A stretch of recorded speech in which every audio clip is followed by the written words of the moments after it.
우리가 말씀 보시겠습니다. 말씀은 로마서 16장 25절부터 27절입니다.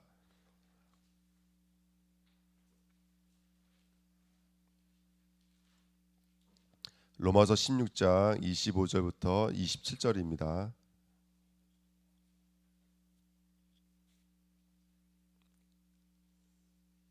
우리 같이 읽겠습니다.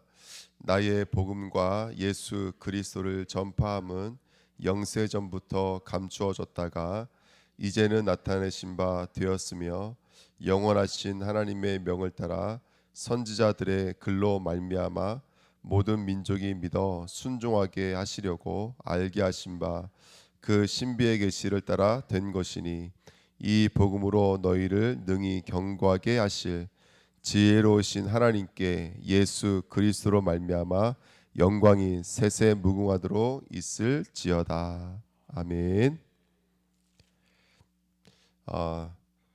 오늘 이제 어저께 목사님께서 파송이라고 그러셔서 오늘은 제가 새벽 예배를 좀 편안한 마음으로 왔거든요. 목사님 인도하실 줄 알고 파송 예배라 해서 근데 아니라 그랬는데 원래 좀 목요일날 우리 전사님이 설교하는 날인데 오늘은 그래도 파송자가 붙어서 제가 나오게 됐습니다. 그 낮에는 이제 캠프하고 저녁에는 그 임직식이랑 이제 입당 예배가 있어서 그거 준비하느라고 밤 늦게까지 뭐 보내달라고 하는 자료를 계속 만들어서 순서지도 만들어야 되고 임집회도 만들어야 되고 여러 가지 일들이 계속 있었거든요. 그 중에 하나가 제가 지금 하고 있었던 게 뭐냐면 저희 중직자님들 이번에 10분이 이제 임직을 받으시는데 그 10분의 그 별명을 붙여드리는 일이었습니다. 그래서 그 로마서 16장 일꾼들의 이제 별명을 붙였거든요. 그래서 로마서 16장 일꾼들을 좀 나름대로 연구도 하고 조사도 하고 공부도 좀 해봤어요. 그래서 하나씩을 좀 소개시켜드리고 이번 캠프에 받은 응답들을 좀 포럼하려고 그렇게 섰습니다. 로마서 16장 1절에 보시면 베베라는 여자가 나오거든요. 그 베베라는 여자가 알고 봤더니 포보이스라 그래서 아폴로 신을 숭배했던 여자 사제의 이름이래요. 그 여자 사제 이름이 아시겠지만 여자 사제는 당시에 그 신을 숭배하던 여자 사제는 되게 음란하고 그렇게 좀 굉장히 많이 타락되어 있던 여자였거든요. 근데 하나님께서 이 베베를 어떤 사람을 만드시냐면 여기 써 있는 것처럼 갱그레 교회 일꾼을 만드시거든요. 근데 갱그레가 어떤 지역이냐면 이제 사도행전 18장 18장에 나오지만 사도 바울이 너무너무 충격을 받아요. 사도행전 17장에 어떤 충격을 받냐면 정말로 새로운 가르침, 종교라고 하는 것과 철학이라고 하는 것이 뭉쳐져 있는 그 현장에 대한 되게 애통함이죠. 그러면서 이 사람들이 너무 반대적인 것인데 이게 하나에 맞물려 있는 것, 종교와 철학이 맞물려 있는 현장을 보면서 이것이 인간의 어떤 가르침과 인간의 어떤 지식으로는 이 사람들 절대 변화시킬 수가 없구나. 그러면서 사도행전 18장을 넘으면서 바울이 고린도로 넘어오면서 굉장히 중요한 바울의 어떤 전도 여행에 굉장히 중요한 전환점이 되어지는 게 바로 고린도거든요. 그래서 1년 6개월 동안 고린도에서 제자를 가르칠 때 거기 밑에 18절에 뭐라고 써 있냐면 갱그레가 바로 고린도에 있는 항구 도시거든요. 그 갱그레에서 머리를 자르지 않았다고 성경에 써 있거든요. 그래서 거기서 머리를 드디어 잘라요. 그러면 보통 서원을 하면 이스라엘은 서원제가 있잖아요. 나시는 서원할 때 한 뭐 2년 뭐 이렇게 서원을 할 때는 머리를 자르지 않고 옷도 뭐 아무거나 입지 않고 음식도 마음대로 먹지 않고 그렇게 하나님의 뭔가 중요한 결단과 귀한 일들이 있을 때 그 하는 일이 바로 갱그레야 일들이었는데 그 교회의 리더가 바로 이 베베라는 여자입니다. 물론 그 바울의 서원에 있을 때 이 베베가 있었는지 없었는지를 알 수는 없지만 그 갱그레 교회에서 그 일꾼으로 리더로 이 역할을 했던 여자가 이 베베거든요. 특별히 이제 우리가 알다시피 그 로마서 복음을 전달했던 여자가 아마 이 베베로 여자라고 알고 있거든요. 근데 이 전달한다는 과정은 보통 힘든 게 아니잖아요. 당시에는요. 뭐 중요한 여러 가지 어려움도 만날 수 있는데 그 일들을 했던 여자가 베베입니다. 그 베베 여자의 이름의 뜻이 구별되다 이런 뜻이거든요. 연적인 분별력을 가지고 당시에 그 일꾼이라는 단어를 보니까 일어나서 섬기다 이런 뜻이 있더라고요. 그래서 그런 말씀을 보면서 굉장히 많은 은혜 받았는데 요번에 하나님께서 우리 캠프팀을 저에게는 베베로 붙여주신 것 같아요. 그래서 우리 목사님들이 일어서서 섬겨주셔서 사실은 그런 거 이렇게 하나하나 이렇게 포럼해 주신 것들이 얼마나 저게 중요한 기도 제목인지 모릅니다. 그래서 우리 첫째 날은 우리 박종수 목사님께서 사도행전 13장, 16장, 19장 늘 모든 메시지 때마다 나왔던 메시지인데 사실은 이 메시지가 저는 그냥 뭐라 될까요? 그 너무 멀리 있는 메시지였거든요. 그렇지. 가는 곳곳마다 전도자들이 가는 곳곳마다 흑암의 권세가 먼저 무너졌지. 사단의 권세가 무너졌지. 이게 늘 알고는 있었지만 이 말씀이 이번에 너무나 이렇게 마음으로 다가왔던 것 같아요. 그래서 그렇구나. 렘넌트 사역해야 되고 2, 3지 사역해야 되고 또 우리 성도들이 한 사람 한 사람이 복음의 개인화가 돼야 되는데 거기에서 가장 중요한 이 매듭을 푸는 일이 바로 사도행전 14장 10장 19장이구나. 먼저 강한 자가 결박돼야 되구나. 이거 깨닫게 되는 거예요. 그러니까 무속 사역은 이번에 받은 은혜지만 어떤 특별한 사역이 아니라 모든 사역의 첫 번째로 일어나는 사역이구나. 그러면 우리 교회가 임직을 두고 이 중직자를 세우는 중요한 시간표인데 가장 일어나는 일이 뭐여야 될까?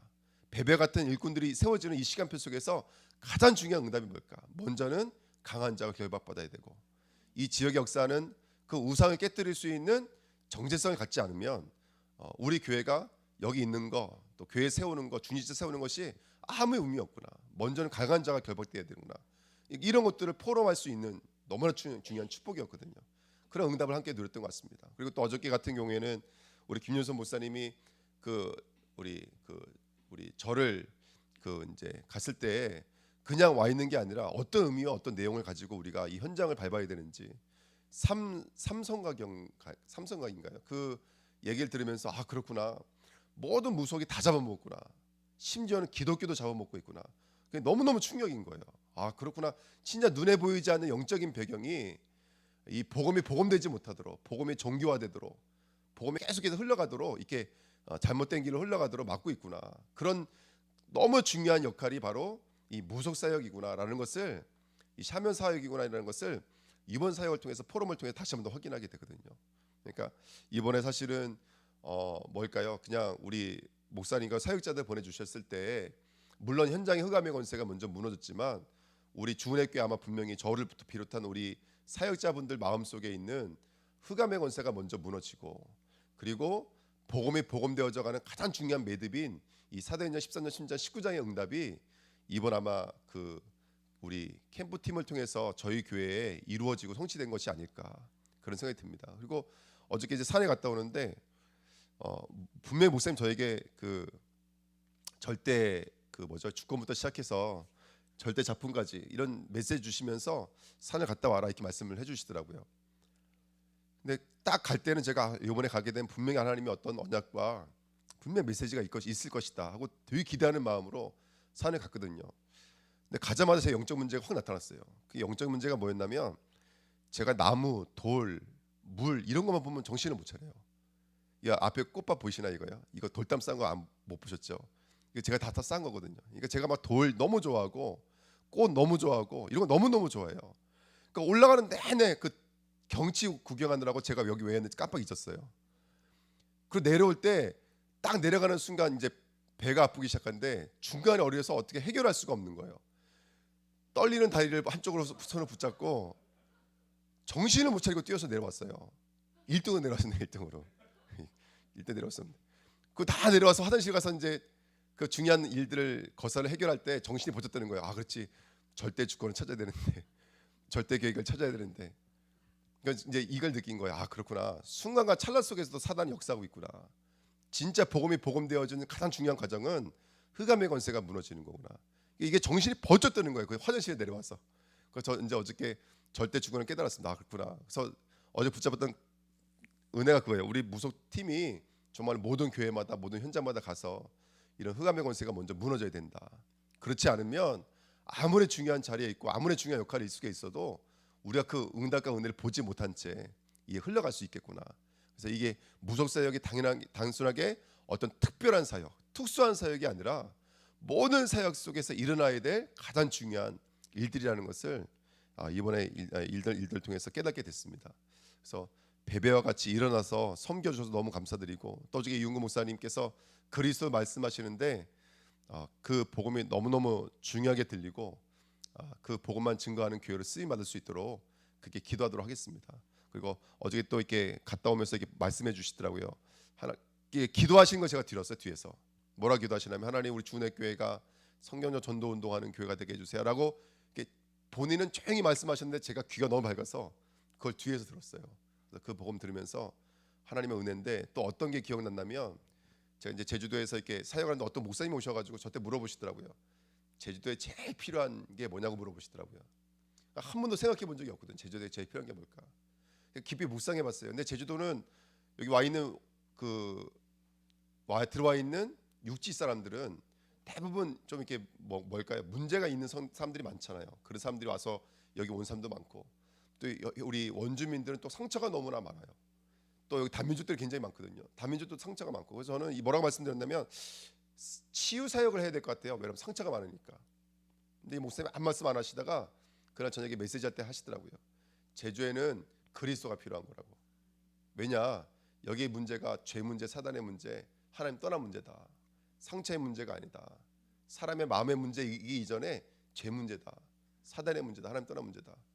그때 너무 충격 받았거든요. 어떻게 우리 목사님 말씀 전해 주실 때 그 말씀을 다시 한 번 더 저에게 확인시켜 주시는 것 같아요. 그리스도 외로 넘어가지 않도록, 그리스도 외에 다른 곳으로 흘러가지 않도록 하나님께서 우리 주은혜 교회를 오직 복음 되도록 하나님께서 이끄시는 축복의 시간표인 줄 믿습니다. 아멘. 그래서 오늘 본문 말씀 읽었던 것처럼 나의 복음이거든요. 우리 귀한 우리 캠프팀에 가시는 곳에 가는 곳곳마다 이 예수가 그리스도라는 복음이 개인화되어지는 응답을 함께 누리게 될 줄 믿습니다. 그래서 그냥 왔다 가시는 것 같지만 사실은 저 같은 경우에도 이번에 귀한 이 무속 캠프가 어떤 정체와 어떤 역할을 하는지를 깨닫게 되고 이게 어떤 중요성을 갖고 있는지를 발견하게 됐거든요. 그러니까 이번에 오셔서 섬겨주셔서 베베처럼 섬겨주셔서 저에게는 이 무소사역에 대한 또 다른 전환점이 됐던 것처럼 누군가에는 분명히 나의 복음이라고 말하는 그런 전환점의 시간표가 우리 캠프팀에 가는 현장들마다 일어나게 될 줄 믿습니다. 아멘. 그래서 그 언약 꼭 붙잡으시고 오늘 다시 한번 더 새로운 시작되시기를 예수님의 이름으로 부탁드립니다. 그리고 26절에 보시면 이제는 나타내신 바 되었으며 영원하신 하나님의 명을 따라 선지자들의 글로 말미암아 모든 민족이 믿어 순종하게 하시려고 알게 하신 바 그 신비의 계시를 따라 된 것이니 이 복음으로 너희를 능히 경고하게 하실 그랬습니다. 그래서 복음이 개인화되어지는 가장 중요한 키는 뭐냐면 결국 말씀의 흐름인 것 같아요. 말씀의 흐름. 그러니까 말씀을 이렇게 저도 이렇게 공부해 보니까 말씀이 기록된 말씀이 있고 선포된 말씀이 있고 흘러가는 말씀이 있고 새겨진 말씀이 있더라고요. 그러니까 이게 예수님께서 베드로에게 너가 사람 낳는 어부가 될 거야. 근데 이 말은 베드로에게는 전혀 감각이 없는 말이에요. 기록된 말씀이에요. 근데 이 말씀이 바울에게 찾아왔어요. 이게 이제 선포된 말씀이거든요. 네가 깊은 곳에 그물을 던져라. 그랬더니 바울이 그걸 깨닫고 나니까 뭐라고 그러냐면 이제 내가 말씀이 들어오니까 말씀에 의존해서 깊은 데로 던지겠습니다. 이렇게 되죠. 나중에는 뭐라고 새겨지냐면 주는 그리스도시요 살아계신 하나님의 아들입니다. 이것들이 새겨졌던 것처럼 분명히 말씀은 시간표가 있는 것 같아요. 그래서 오늘 우리 캠프팀을 통해서 그 개인화의 응답을 누리는 귀한 시간표가 이루어지는 그 말씀의 흐름이 있는 귀한 축복된 시간표 됐으면 좋겠습니다. 그래서 이번에 그 캠프 여정 속에서 가장 중요한 것 중에 하나가 뭐냐면 이 말씀을 붙잡고 포럼하는 이런 내용들을 통해서 어떻게 말씀이 흘러가는지 이런 자취를 볼 수 있었던 것, 이것이 또 중요한 또 응답 중에 아닌가 생각이 듭니다. 그래서 27절에 지혜로우신 하나님께 예수 그리스도로 말미암아 영광이 세상에 무궁하도록 있을지어다. 아멘.